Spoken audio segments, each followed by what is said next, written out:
Hi everyone, so I am back with my voice. और अभी मैं कोशिश करूँगी कि थोड़ा स्पीकर से पास से बोलूँ ताकि आपको प्रॉपरली आवाज़ सुनाई दे मेरी, और थोड़ा सा लाउडर भी मैं कोशिश करूँगी। ठीक है, तो उसी को कंटिन्यू करते हैं। What pause means for vaccine. तो ट्रायल्स ऑफ ऑक्सफोर्ड एस्ट्राजेनेकास कोविड-19 vaccine have been paused.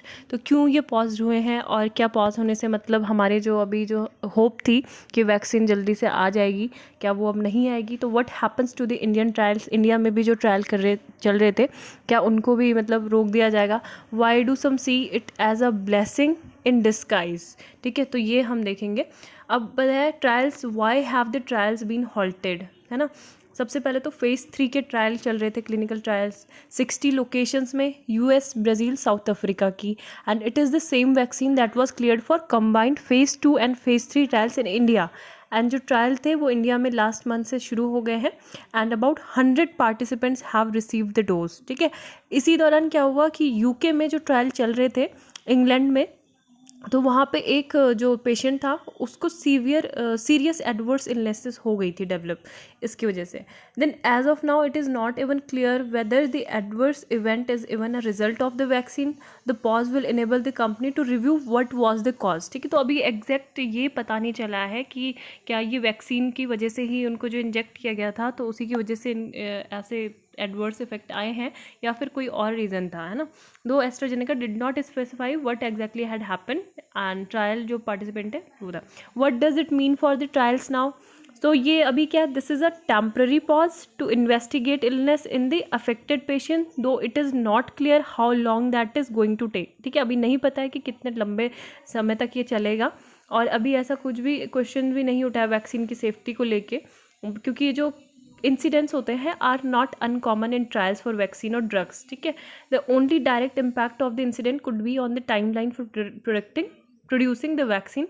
AstraZeneca, like other developers, has been targeting early next year for making its vaccine available. ठीक है, अब इस तरह के जो होते हैं ट्रायल के दौरान, मतलब अगर ये पॉज हो जाते हैं तो वो मतलब अनकॉमन नहीं होते, ऐसा होता है जब भी वैक्सीन और ड्रग्स को लेके कुछ भी ट्रायल चलते हैं। ठीक है, what are these larger implications. तो इसके लार्जर इम्प्लीकेशंस क्या होंगे? Produce a corona virus vaccine as early as possible.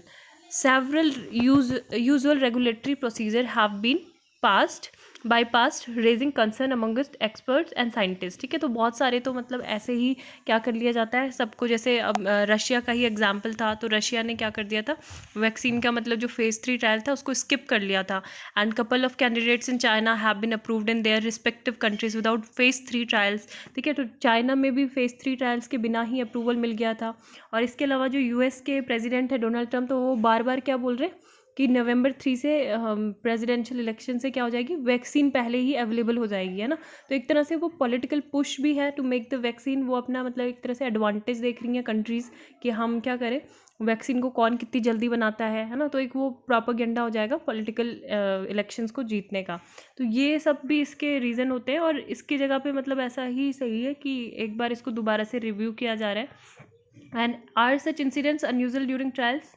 तो जो वायरोलॉजिस्ट है जमील, तो इनका कहना है कि ये जो इंसिडेंट होते हैं only highlighted the importance of following the prescribe processes. ठीक है, और ये जो होते हैं where unlike phase 1 and phase 2 trials where the volunteers are carefully chosen to be healthy adults.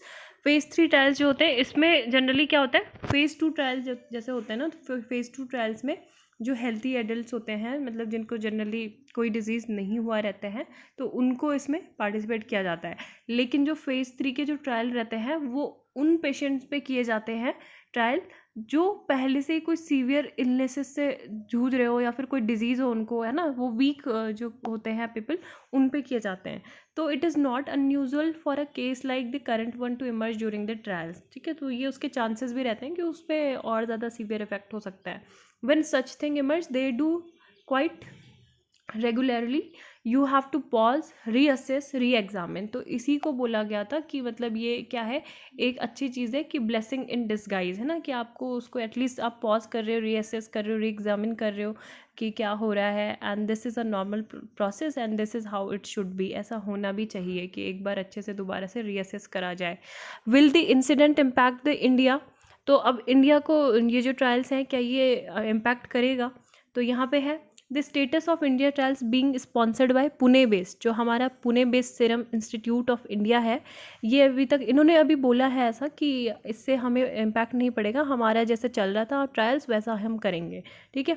Incident will have no impact on the ongoing trials and that it had face no issues at all and 100 participants ने कर लिया, अभी वो vaccinated हो गए हैं, follow up information ली जा रही है पेशेंट से एंड पार्टिसिपेंट्स थे, and to submitted to an independent expert body called the data safety monitoring board, ठीक है, ये इंपॉर्टेंट है, डाटा सेफ्टी मॉनिटरिंग बोर्ड। तो यहाँ पे जो है ये जो कलेक्ट है एक्सपर्ट बॉडी है, इंडिपेंडेंट एक्सपर्ट बॉडी, तो यहाँ पे सबमिट किए जा रहे हैं रिव्यू के लिए, ठीक है। जब इस बॉडी पूरा ये रिव्यू कर लेगी बॉडी एंड अप्रूव कर लेगी डाटा को, तब क्या होगा, trial site goes ahead vaccinating more volunteers, ठीक है, 100 से ज़्यादा फिर और वॉलंटियर्स को वैक्सीनेट किया जाएगा, दूसरे जो एनरोलमेंट होंगे पार्टिसिपेंट के वो बढ़ाए जाएंगे, और when the first 100 volunteer had been vaccinated what will the board look at, तो ये एक्सपेक्टेड कर रहा है अभी थर्सडे आज या कल में ये मीटिंग करेंगे, data generated from first group of volunteers, ठीक है, उस डाटा को असेस करेंगे जो इन्हें पहले के 100 लोगों से मिला हुआ है,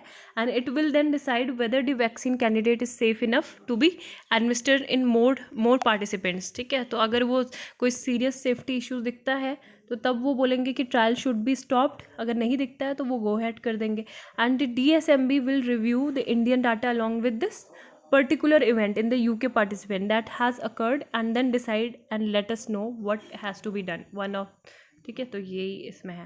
then Maratha quota the agitation the politics, तो इसमें क्या बोला गया है, अभी जो मराठा में महाराष्ट्र में जो होता है रिजर्वेशन को लेके कि बार बार वहाँ पे उनका जो कोटा है वो बढ़ा देना चाहिए, रिजर्वेशन कैटेगरी में उनको लाना चाहिए, तो अभी सुप्रीम कोर्ट ने वेंसडे को क्या बोला था, refer to a constitution bench the question of whether states can exceed the 50% limit on quotas that was said by 9 जज, जब 9 जज बेंच थी, आपको पता है मंडल आयोग भी जिसको बोलते हैं, मंडल कमीशन, ठीक है, तो यहाँ पे 9 जज की जो बेंच थी उन्होंने एक लैंडमार्क जजमेंट दिया था किस केस में, Indira Sahni versus union of India 1992 में, ठीक है।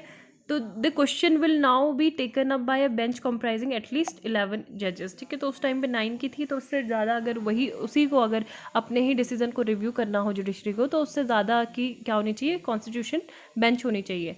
तो केस अभी सुप्रीम कोर्ट में है, bench of justice L Nageswara Rao, Hemant Gupta and SR Ravindra Bhat heard a bench of petitions challenging reservation for Maratha in education and jobs in Maharashtra, ठीक है।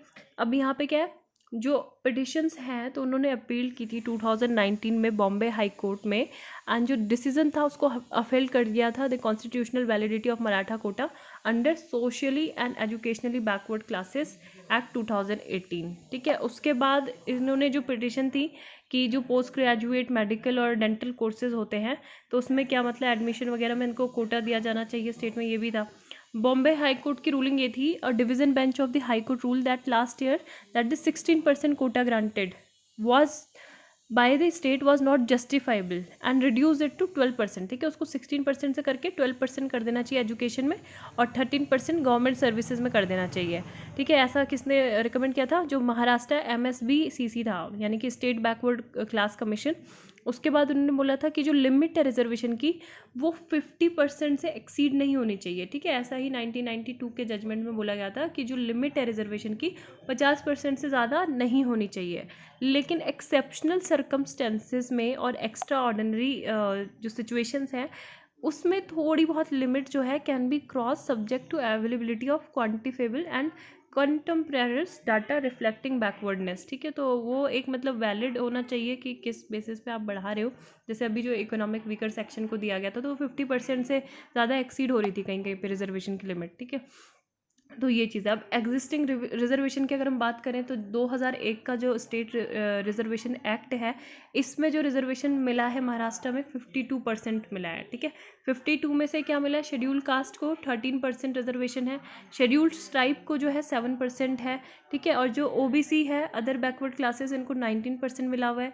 फिर एक स्पेशल बैकवर्ड क्लासेस भी हैं, इनको भी कितना मिला है, 2% रिजर्वेशन मिला है। फिर विमुक्ति जाति है 3%, नोबैडिक ट्राइब 2.5%, नोबैडिक ट्राइब C है, ठीक है, धनगार है कम्युनिटी। फिर नोबैडिक ट्राइब D में आते हैं वंजरी, ठीक है, इनको भी 2% कोटा मिला हुआ है। And special backward classes have been out to be total OBC quota, ठीक है। ये लोग भी मतलब क्या बोल रहे हैं, इनको भी टोटल ओबीसी कोटा में आ जाना चाहिए। And with the addition of 12 to 13% Maratha quota the total reservation in the state went, अगर जब मराठा कोटा को भी ऐड कर दिया जाएगा 12 से 13%, तो ये 50% की जगह पे कितना एक्सीड करेगा, 64 to 65%, ठीक है। तो 10% कोटा फॉर इकोनॉमिकली वीकेंड, जो वीकर सेक्शंस थे वो भी अनाउंस किया गया था लास्ट ईयर, और वो भी इफेक्टिव है स्टेट में ऑलरेडी, ठीक है। तो ये इतना एक्सीड कर जाएगा। मराठास के बारे में क्या है, Marathas are a politically dominant community, है ना, तो इनकी बात जो है वहाँ की सरकार को सुननी पड़ती है। ये 32% ऑफ जो महाराष्ट्र की पॉपुलेशन है ये है, they have historically been identified as a warrior caste with large land holding की वजह से इनको वॉरियर कास्ट बोला जाता है। 11 of the states 19 chief minister, ठीक है, सो फार हैव बीन मराठाज। एंड जो डिसकंटेंट है इस कम्युनिटी में वो प्रोटेस्ट में भी तब्दील हो सकता है अगर ये इश्यू जल्दी रिजॉल्व नहीं किया गया।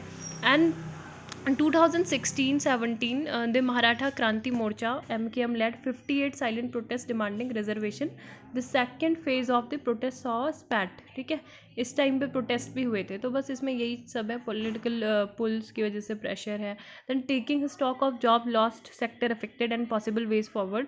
तो यहाँ पे एक पीरियोडिक लेबर फोर्स सर्वे था, पीरियोडिक लेबर फोर्स सर्वे, ठीक है, ये आप देख सकते हो किसके द्वारा रिलीज़ किया जाता है, नेशनल स्टैटिकल ऑफिस के द्वारा under the ministry of statistics and programme implementation, ministry of statistics and programme implementation के द्वारा किया जाता है। तो ये एक एनुअल सर्वे होता है, PLFS यानी कि periodic labour force survey, annual सर्वे होता है, लेकिन क्वार्टरली जो अपडेट्स होते हैं ये प्रोवाइड करता है PLF reports which was released in June. And इसमें जो जुलाई 2018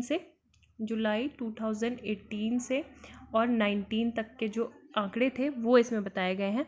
अब इसमें ये चीज़ बताया कि बहुत ज़्यादा जॉब लॉस हुआ है ना, और यहाँ पे कुछ CMI के भी डाटा दिए गए हैं, और जो यूथ है वो सबसे ज़्यादा अफेक्टेड है इसकी वजह से, दोज बिटवीन एजेस 15 and 29।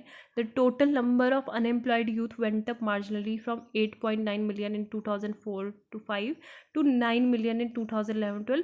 लेकिन अभी अगर हम बात करें 2017-18 की, तो 25.1 million बाय 2078, ठीक है। तो ये इतना जब जहाँ पे मतलब 2004-05 में कितना था, 8.9 मिलियन अनएम्प्लॉयड यूथ थे, और अभी ये संख्या कितनी हो गई बढ़कर 25.1, ठीक है, 25.1 मिलियन बाय 2017-18। तो ये worse the rate of unemployed rose as one improved on education attainment, ठीक है। तो ये काफ़ी ज़्यादा है। तो यहाँ पे ये चीज़ बोला जा रहा है कि जो फिगर्स हैं फ्रॉम CMIE और PLF are not comparable because different methodology से ये किए गए हैं ना, total employed unemployed rate, total unemployed rate, तो यही सब चीज़ें।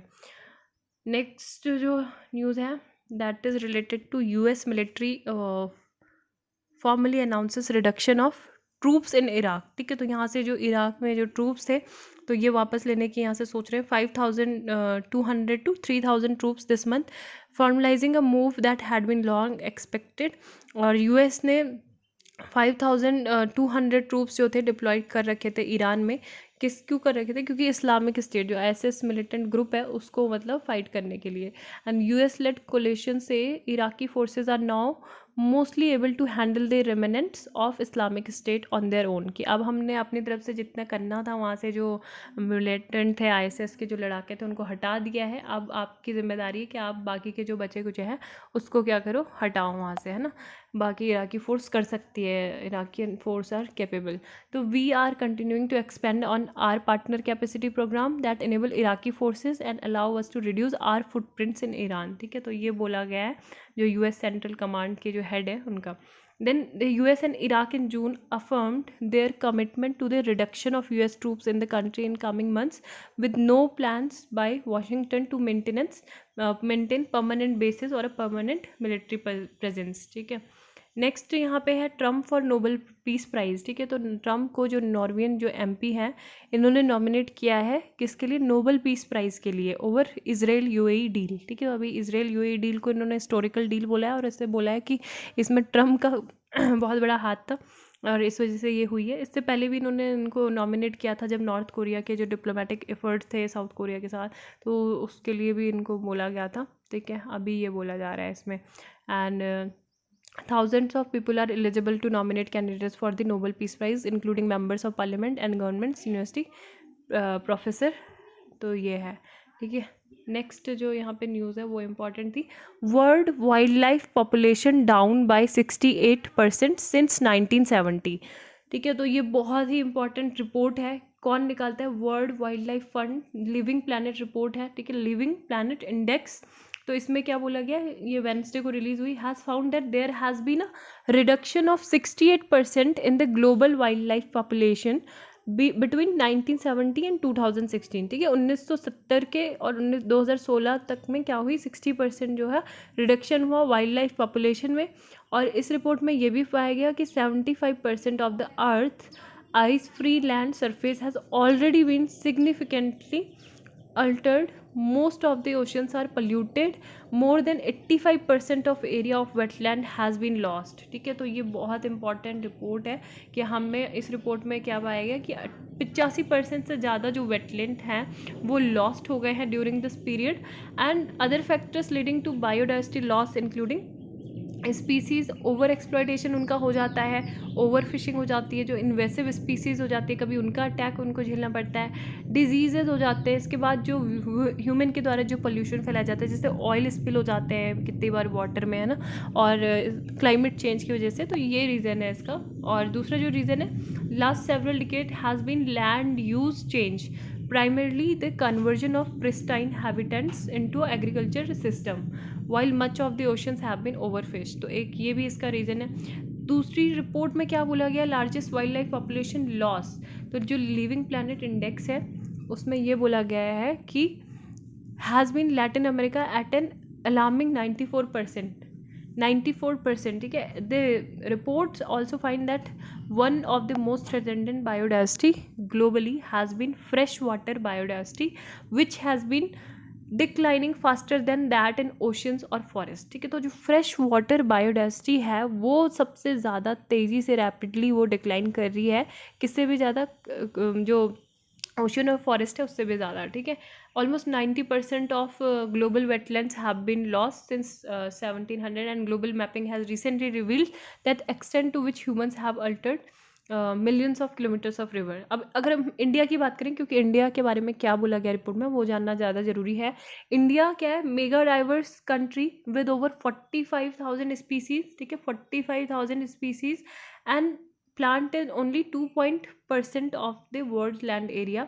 यहाँ पे भी जो 6 प्लांट स्पीसीज़ है ना, जो IUCN की कैटेगरी में एक्सटिंक्शन में थी, तो वो पूरी तरह से ही क्या हो चाहिए, एक्सटेंशन में चली गई हैं according to IUCN red list. The report 6 plant species याद रखना. ठीक है, एंड report further finds that India has lost nearly 1/3 of its natural wetlands to urbanization, agricultural expansion, and pollution over the last 4 decades. And WWF India's report on water stewardship for industry revealed that 14 out of 20 river basin in India are already water stressed. ठीक है, तो 20 में से हमारे जो है 14 जो water river basin है वो ऑलरेडी स्ट्रेस्ड हैं, will be moving to extreme water scarcity by 2050. तो ऐसा रिपोर्ट में कहा गया है. ठीक है, तो ये इम्पॉर्टेंट न्यूज़ थी. इसके अलावा यहाँ पे जो है दूसरी न्यूज़ इम्पॉर्टेंट, तो Osaka sends out strong message. तो बस यहाँ पे प्लेयर के बारे में पता होना चाहिए. नाओमी ओसाका टेनिस से रिलेटेड है और 22 साल की है, और इन्होंने 2 ग्रैंड स्लैम टाइटल्स जो थे 2018 US ओपन और ऑस्ट्रेलिया ओपन 2019 में जीता था. इसके बाद यहाँ पे जो है will ruling against Semenya see intersex athletic switchings events. तो यहाँ पे साउथ अफ्रीका के जो कास्टर सिमनाया है, ठीक है, Semenya the defending 2 times 800 metre Olympic champion has spoken about targeting the 200 metres. तो यहाँ पे जो साउथ अफ्रीकन की ये रनर हैं, ठीक है, रनर हैं, इन्होंने अपील की थी जो वर्ल्ड एथलेटिक्स गाइडलाइंस के अगेंस्ट में, जिन्होंने रिस्ट्रिक्ट कर दिया था इनको, क्योंकि जो फीमेल एथलीट्स है इनका जो टेस्टोस्टेरोन जो लेवल्स था वो काफ़ी ज़्यादा था comparison to other female participants. तो federal supreme court of Switzerland ने क्या कर दिया, अपहोल्ड कर दिया था court of arbitration for sports CAS 2019 का जो ऑर्डर था. and that had endorsed the international governing body regulation that made it mandatory for athletes कि आप अपना जो टेस्टोस्टेरोन लेवल है उसको क्या करो, लोअर करो, और उसके बाद आप एलिजिबल हो पाओगे जो 400 मीटर और एंड अ माइल जो रनिंग होगी उसके लिए। तो यहाँ पे इसको बोला गया था eligibility regulation for female classification athletes with differences in sex development have been several athletes switching to other events where there is no testosterone restriction, जहाँ पे restriction नहीं होती है वहाँ पे जाते हैं ना। यहाँ पे यही चीज़ बोला है इन्होंने कि high level of testosterone gives an athlete an unfair advantage, ठीक है, जिसका ये ज़्यादा होता है तो उसको एक तरह से अनफेयर एडवांटेज मिल जाते हैं। लेकिन ये कह रहे हैं कि हम मतलब ये नेचुरली है, मतलब ये गॉड गिफ्टेड नेचुरली है, तो हम इसे कम नहीं कर सकते, ऐसे रिड्यूस नहीं कर सकते, है ना। और इंडिया की बात करें, are any Indian athletes affected by the ruling, तो currently there are no known cases of Indian athlete being affected और admitting switching events because of the restriction on testosterone levels, ठीक है। लेकिन जो स्प्रिंटर है द्युति चंद, उन्होंने एक बार चैलेंज किया था जो प्रीवियस हाइपरेंड्रोजेनिज्म रेगुलेशंस था IAAF का, तो उन्होंने बोला था that were use to ban her in 2014 कि women to have those rules required women to have testosterone of less than 10 nanomoles per liter. However, the IAF excluded certain distances and including the 100 meter and 200 meters when they came out with the new events specific DSD regulation. तो द्युति चंद ने उसके बाद से multiple medals भी जीते थे, 2 silver medal जीते थे 100 metre and 200 metre at the 2000 Asian games, ठीक है। तो ये इंपॉर्टेंट था। फ्रंट साइड से न्यूज़ रह गई थी, तो क्रॉसिंग द लाइन में ये है कि हमारे इंडिया और चाइना के बीच में इतना स्टैंड ऑफ हो रहा है, ईस्टर्न लद्दाख पे LAC ऑन अलर्ट है, लेकिन जो एनिमल्स है वो फिर भी क्या कर रहे हैं, लाइन क्रॉस कर रहे हैं, है ना, बॉर्डर्स की इधर से उधर आ रहे हैं। अभी जो था 13 याक का जो ग्रुप था वो हमारे इंडिया की साइड को आ गया था, अरुणाचल प्रदेश में चाइना की साइड से, लेकिन हमने वो हैंड ओवर कर दिया चाइनीज़ को। और उसके बाद फिर जो था which is also responsible for Arunachal Pradesh said that the army handed over 13 yak to China, ठीक है, हमने उनको वापस कर दिए। एंड जो it is also said the Chinese thank the army for this gesture and give assurance to avoid such occurrence in the future. तो इस तरह से मतलब वो अगर हमारे जो 5 जो लोग थे जो मिसिंग थे वहाँ से हंटर्स अरुणाचल प्रदेश से, तो उनको भी वो टाइम पे अगर वापस कर देते तो अच्छा होता, लेकिन वो ऐसे नहीं करते और हम जो है बहुत ही ज़्यादा मतलब ह्यूमन जेस्चर के साथ उनको सारी चीज़ें वापस कर देते हैं चाइना को। Indo Pacific cooperation maritime security in force at trilateral dialogue, तो यहाँ पे प्लानिंग चाइनीज़ चक्कर, ठीक है। तो यहाँ पे इंडिया फ्रांस ऑस्ट्रेलिया की ट्रिलैटरल डायलॉग हुआ ऑनलाइन, और maritime security and maintaining resilient global supply chain in wake of covid pandemic, ये सारी चीज़ों पे डिस्कशन हुआ। फोकस जो था डायलॉग किस पे था, enhancing of cooperation in the Indo Pacific region, ठीक है, कोऑपरेशन को बढ़ाना in the Indo Pacific region to take on China's aggressive behaviour in the Indo Pacific. India is engaging with France and Australia, तो दोनों ही country हैं वो assets और capabilities भी काफ़ी ज़्यादा मतलब कैपेबल है। And this trilateral in an addition to the Quad comprising the US, Japan, Australia and India, and adds diplomatic muscle to the global coalition that is shaping up to counter Beijing's belligerence, ठीक है। तो एक तरह से counter करने के लिए भी उसको ये हो गया। एंड जो प्राइम मिनिस्टर का विजन था सागर क्या था कि security and growth for all in the region. 2018 में जब शंग्रीला डायलॉग हुआ था सिंगापुर में, तब उन्होंने ये दिया था, तो उसी को यहाँ पे फोकस किया गया कि उसको आगे बढ़ाया जाए, किस तरह से बढ़ाया जाए। और enhancing maritime security corporation, global Commons होने चाहिए, ब्लू इकोनॉमी, और मैरीन जो बायोडाइवर्सिटी है, एनवायरमेंटल चैलेंजेस है जैसे मरीन पोल्यूशन है, was on the agenda of the meeting. और जो इंडियन साइड थी उन्होंने अंडरलाइन किया कि उनके जो कैसे इंटरेस्ट है collaborating on sustainable fisheries in the Indian ocean, technology for harvesting of deep ocean resources and ocean thermal energy conversion, ठीक है। इसके अलावा sources said the development cooperation in the Indo-Pacific region initiatives such as International Solar Alliance Coalition for Disaster Resilient Infrastructure and need for a reformed multilateralism also formed part of the dialogue. Okay, तो इन सब चीज़ों पे बातचीत हुई। यहाँ पे जो है Rajnath French defence minister to attend Rafale induction today, ठीक है। राफेल हमने मंगाए थे जुलाई 29 को, और अभी इसकी इनाग्रेशन सेरेमनी होगी, ठीक है। 17 स्क्वाड्रन का इसको इंडक्ट किया गया है, उसका निकनेम रखा गया है गोल्डन एरो, और जो अम्बाला एयरफोर्स स्टेशन है वहाँ पे इसे जो सेरेमनी होगी अटेंड की जाएगी फ्रांस और इंडिया के डिफेंस मिनिस्टर के द्वारा, ठीक है। और ceremony at Ambala will include a ceremonial unveiling of the Rafale aircraft at traditional sarvadharma puja, ठीक है, ये सब चीज़ें हुई। और सारंग एरोबैटिक टीम जो है IF, it will be followed by the traditional water cannon salute to fighter jets, ठीक है। तो एयर डिस्प्ले भी होगा by Rafale and Tejas aircraft. तो ये है यहाँ पे जो है। नेक्स्ट देख लेते हैं न्यूज़। एक जो ट्रैफिकिंग से रिलेटेड IPC का सेक्शन कितना है, 370, ठीक है, 370 चाइल्ड ट्रैफिकिंग से रिलेटेड है। और ये हमने ऑलरेडी डिस्कस कर चुका है। Oxford vaccine trial paused after adverse event, India testing want be hit. And जो नेक्स्ट था कैन, ये भी पढ़ चुके हैं, कोटा वाला। तो फिनिश्ड, ठीक है। Thank you, have a nice day.